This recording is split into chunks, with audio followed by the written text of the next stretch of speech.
Assalamualaikum warahmatullahi wabarakatuh. Perkenalkan, nama saya Windy Wulandari, SKM MPH. Saya salah satu dosen dari Prodi Kesehatan Masyarakat, Fakultas Ilmu Kesehatan, Universitas Muhammadiyah Surakarta.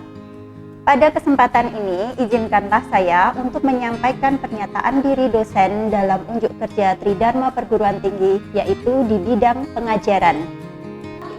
Sebagai seorang dosen, saya telah menerapkan Tridharma Perguruan Tinggi. Salah satunya adalah pengajaran. Saya akan menyampaikan materi yang saya ajarkan, yaitu mata kuliah Ilmu Gizi Dasar. Mata kuliah ini termasuk dalam kelompok inti keilmuan Prodi Kesehatan Masyarakat. Mata kuliah ini merupakan mata kuliah wajib yang diambil oleh mahasiswa semester 2 dengan beban 2 SKS. Mata kuliah Ilmu Gizi Dasar menjelaskan tentang dasar-dasar ilmu gizi, nutrisi, keseimbangan energi, angka kecukupan gizi, dan penerapan pedoman gizi seimbang. Mahasiswa akan mempelajari bagaimana zat gizi berperan dalam mempertahankan kesehatan dan mencegah penyakit, baik dari aspek kebutuhan zat gizi, jenis-jenis zat gizi, hingga aplikasi gizi seimbang dalam kehidupan sehari-hari. Capaian pembelajaran mata kuliah Ilmu Gizi Dasar meliputi: yang pertama, mahasiswa mampu menjelaskan tentang konsep dasar gizi. Yang kedua, mahasiswa mampu menjelaskan gizi makronutrien dan mikronutrien. Yang ketiga, mahasiswa mampu menjelaskan angka kecukupan gizi. Yang keempat, mahasiswa mampu menjelaskan gizi seimbang. Yang kelima, mahasiswa mampu menjelaskan komposisi pangan Indonesia. Dari beberapa CPMK tersebut diturunkan menjadi materi pembelajaran pada mata kuliah ini meliputi: yang pertama, konsep dasar ilmu gizi dan kebutuhan zat gizi. Kemudian permasalahan gizi di Indonesia, zat gizi makro yang terdiri dari karbohidrat, lemak, dan protein, serta kelebihan dan kekurangan dari zat gizi. Yang keempat, zat gizi mikro meliputi vitamin dan mineral, serta kelebihan dan kekurangan dari zat gizi. Yang kelima yaitu komposisi dan komponen tubuh manusia. Yang keenam, keseimbangan air, elektrolit, dan energi dalam tubuh. 7. Angka kecukupan gizi atau AKG. 8. Konsep manfaat dan penerapan gizi seimbang. 9. Tabel komposisi pangan Indonesia atau TKPI. Perkuliahan dilaksanakan dengan mode blended learning, menggabungkan tatap muka langsung dan pembelajaran daring melalui Learning Management System atau LMS. Metode pembelajaran yang dilakukan dengan menggunakan pendekatan delivery, interaction, dan assessment.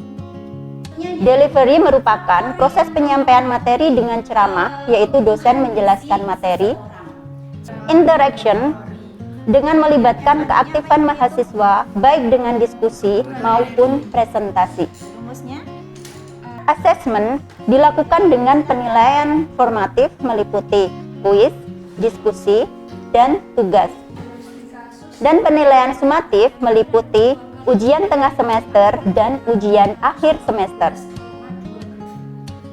Tujuan dari penilaian ini untuk memastikan bahwa mahasiswa mampu memahami dan mengaplikasikan ilmu gizi dasar dalam konteks kesehatan masyarakat. Berikut video pembelajaran yang berlangsung di kelas. Baik, bismillahirrahmanirrahim. Assalamualaikum warahmatullahi wabarakatuh. Waalaikumsalam warahmatullahi wabarakatuh. Selamat siang teman-teman. Semangat ya. Meskipun sudah siang, tapi kita tetap harus semangat kuliah ya. Oke, seperti biasa sebelum kita mulai perkuliahan pada siang hari ini, kita awali dengan berdoa terlebih dahulu dan nanti dilanjutkan dengan tilawah. Silahkan salah satu bisa pimpin doa. Untuk memulai kuliah pada siang hari ini, berdoa mulai.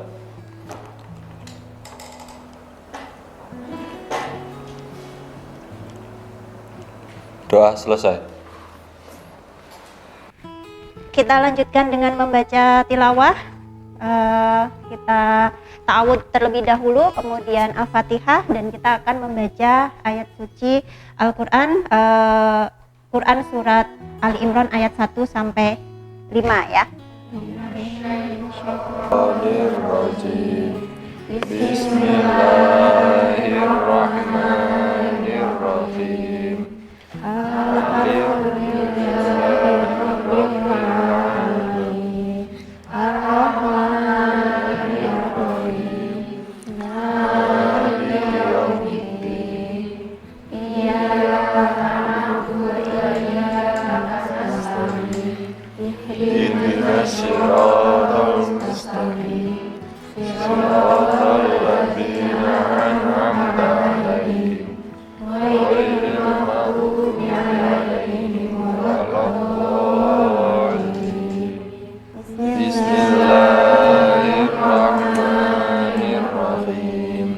Alif Lam Mim.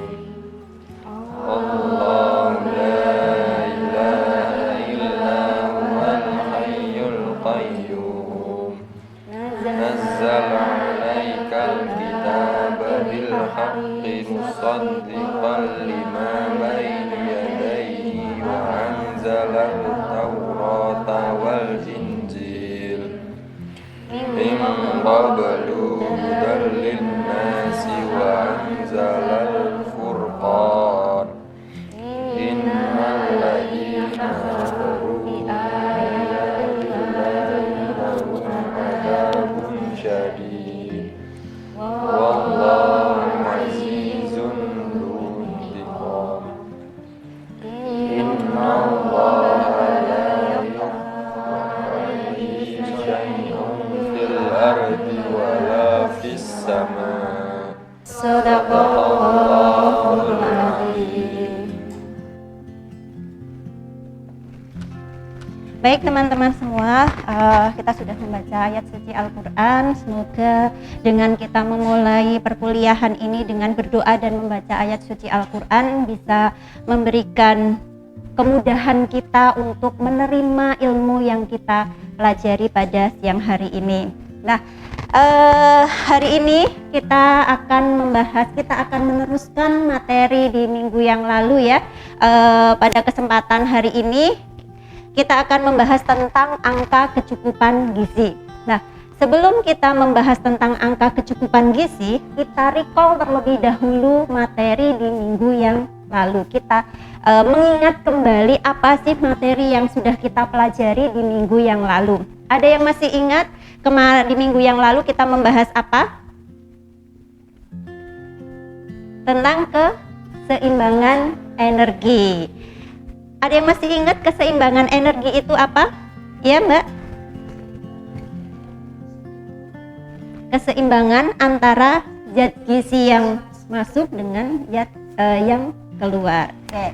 Nah, di minggu yang lalu kita sudah membahas tentang keseimbangan energi ya. Keseimbangan energi sendiri adalah keseimbangan antara zat gizi yang masuk ke dalam tubuh kita dengan yang kita keluarkan. Apabila tubuh kita menerima energi itu tidak sesuai dengan kebutuhan zat gizi, tentu akan ada kekurangan dan kelebihannya. Apabila zat gizi yang masuk dalam tubuh kita itu berlebih dari kebutuhannya, maka akan ada dampaknya, yaitu gizi lebih atau kelebihan zat gizi. Begitu juga sebaliknya, apabila dalam tubuh kita zat gizi yang masuk itu lebih sedikit dari yang dibutuhkan, maka kita akan mengalami yang namanya kekurangan zat gizi. Nah, oleh karenanya dari mana kita bisa tahu kebutuhan gizi kita yang kita konsumsi itu sudah sesuai dengan kebutuhan atau belum. Pada hari ini kita akan membahas tentang angka kecukupan gizi. Nah, ini ada gambar balapan mobil dengan lari ya, dengan lomba lari. Kira-kira kaitannya apa sih dengan materi yang akan kita bahas pada siang hari ini? Sama-sama membutuhkan energi. Nah, yang pertama yaitu mobil. Mobil berkendara mobil jalan. Mobil jalan itu membutuhkan energi. Agar mobil itu bisa jalan, dia membutuhkan yang namanya energi. Energi mobil diperoleh dari bahan bakar ya. Bahan bakarnya pun setiap mobil itu berbeda. Nah, begitu juga dengan manusia. Manusia ketika kita melakukan aktivitas itu membutuhkan yang namanya energi atau mungkin lebih umumnya lagi adalah zat gizi ya. Jadi dalam melakukan aktivitas apapun kita membutuhkan yang namanya zat gizi dan termasuk di dalamnya yaitu energi. Jadi baik itu manusia ataupun mungkin mobil atau mungkin makhluk hidup lainnya, benda lainnya, ketika dia bergerak itu membutuhkan yang namanya energi. Kemudian yang selanjutnya yaitu tentang angka kecukupan gizi. Nah, apa sih angka kecukupan gizi ini? Angka kecukupan gizi dan angka kebutuhan gizi. Bedanya apa? Angka kecukupan gizi dengan angka kebutuhan gizi. Yang pertama yaitu angka kecukupan gizi. Angka kecukupan gizi ini merupakan jumlah zat gizi yang dibutuhkan seseorang atau rata-rata kebutuhan zat gizi Mbak siapa? Mbak Nana dengan Mbak Rafida ini berbeda. Mungkin aktivitas Mbak Nana dengan Mbak Rafida itu berbeda. Oh, Mbak Nana dia aktivitasnya berat. Oh, Mbak Rafida aktivitasnya dia sedang. Meskipun jenis kelaminnya sama, kemudian usianya sama, tidak jauh berbeda, tapi karena aktivitas fisiknya itu berbeda, maka kebutuhan zat gizinya pun akan berbeda. Nah, dari mana kita tahu Bu kebutuhan zat gizi kita itu berapa? Nanti akan ada cara menghitung kebutuhan zat gizi. Oke, saya lanjutkan. Yang berikutnya yaitu faktor yang mempengaruhi kebutuhan gizi seseorang. Jadi seperti yang sudah saya sampaikan tadi bahwa kebutuhan gizi seseorang antara orang yang satu dengan orang yang lainnya itu berbeda-beda, dipengaruhi oleh beberapa faktor. Di antaranya ada faktor usia, ada faktor jenis kelamin, ada berat badan atau tinggi badan, dan juga ada aktivitas fisik. Yang pertama yaitu faktor usia. Kenapa sih faktor usia itu bisa menjadi faktor yang mempengaruhi kebutuhan gizi? Ada yang tahu? Karena faktor pertumbuhan. Jadi semakin bertambahnya usia, semakin bertambahnya kebutuhan gizi pada manusia. Oke. Usia. Kenapa usia itu bisa menjadi faktor yang mempengaruhi kecukupan gizi atau mungkin kebutuhan gizi? Karena tadi semakin tua usia tentu kebutuhan gizinya pun akan berbeda, karena bisa dipengaruhi banyak faktor juga, bisa dari pertumbuhan, kemudian mungkin termasuk aktivitas fisik ya, anak kecil dengan anak, misalnya anak usia SD dengan anak usia SMP, tentu kebutuhan gizinya berbeda. Anak SD mungkin aktivitasnya tidak sebanyak seperti anak SMP, sehingga kebutuhan gizinya pun juga akan berbeda. Jadi semakin tua usia itu kebutuhan gizi akan semakin bertambah. Kemudian yang kedua yaitu jenis kelamin. Jenis kelamin ini juga menjadi salah satu faktor yang mempengaruhi kecukupan gizi atau angka kecukupan gizi. Laki-laki dan perempuan. Orang yang memiliki aktivitas fisik ringan itu tentu kebutuhan gizinya lebih sedikit dibandingkan dengan orang yang memiliki aktivitas fisik yang berat, seperti itu. Begitu juga pada kondisi fisiologis. Maksudnya seperti apa sih? Kondisi fisiologis itu berpengaruh pada angka kecukupan gizi.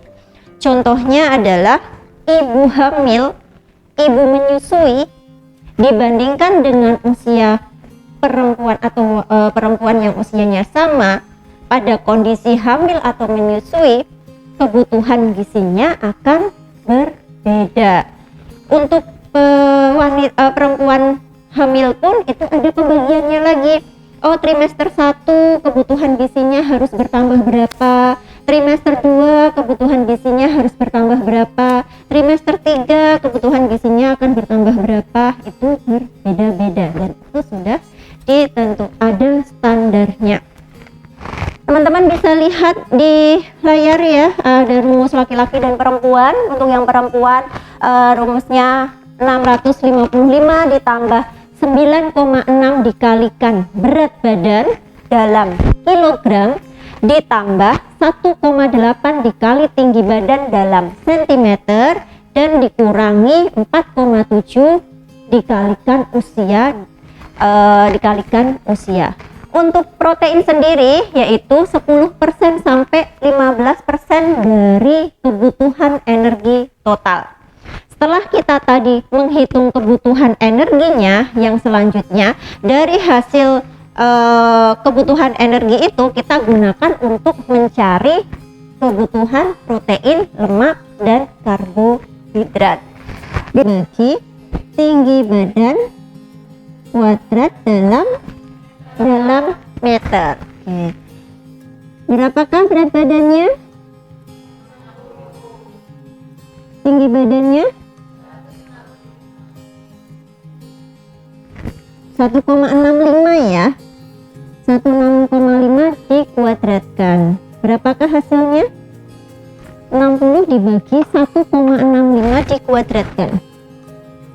22,0. 22,05 ini termasuk apa kategorinya?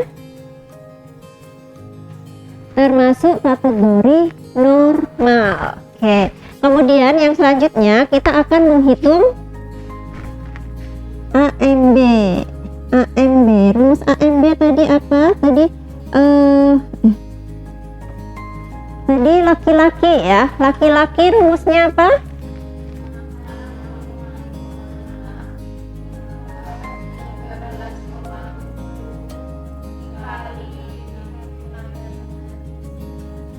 Ini saya akan membagi untuk kasusnya kelompok 1, kemudian kelompok 2, kelompok 3, dan kelompok 4. Oke, bisa membentuk ini nggak apa-apa. Ada kasus, ada ibu rumah tangga ya. Ibu rumah tangga dia memiliki aktivitas mencuci, memasak, kemudian apa lagi itu? Menjahit. Nah, itu kira-kira aktivitas fisiknya termasuk apa? Ringan, sedang, atau berat? Sedang. 60 kg dan tinggi badan 162 cm. Berapa untuk AMB-nya? 1248 kilokalori. Kemudian yang selanjutnya apa yang dihitung? Kebutuhan energi. Rumusnya? AMB hasil dari AMB-nya dikali aktivitas fisik. Oke, lanjutkan. Oke, sudah ya, kita sudah selesai untuk waktu diskusi kita sudah habis. Saya minta salah satu kelompok untuk memaparkan hasil diskusinya. Kelompok mana yang mau memaparkan? Oke, baik, silahkan. Itu memiliki angka kebutuhan Kiri. energinya di 1,28 kilokalori. Untuk kebutuhan energinya 2,1 kilokalori dan juga kebutuhan lemaknya itu ada 8 angka 58,9 gram. Lalu yang terakhir ada kebutuhan karbohidratnya yang diangkat ke 318,2. Terima kasih. Jadi tadi ya. Seperti itu. Oke, ada yang mau ditanyakan? Sudah jelas ya teman-teman semua? Sudah. Oke, kita kembali ke posisi masing-masing. Baik teman-teman, materi siang hari ini kita sudah selesai ya. Belajar kasus untuk menghitung kebutuhan gizi ya pada seorang ibu rumah tangga, dan teman-teman juga sudah paham. Maka untuk perkuliahan hari ini kita cukupkan, kita tutup terlebih dahulu dengan membaca hamdika asyhadu alla ilaha illa anta astaghfiruka wa atubu ilaik. Terima kasih teman-teman semua. Billahi taufik wal hidayah. Wassalamualaikum warahmatullahi wabarakatuh. Waalaikumsalam warahmatullahi wabarakatuh. Sampai jumpa minggu depan ya.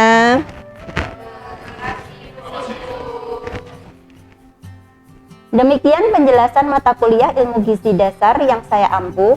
Semoga dengan mata kuliah ini mahasiswa mampu mengembangkan pemahaman tentang ilmu gizi sebagai pilar kesehatan masyarakat. Terima kasih. Wabillahi taufiq wal hidayah. Wassalamualaikum warahmatullahi wabarakatuh.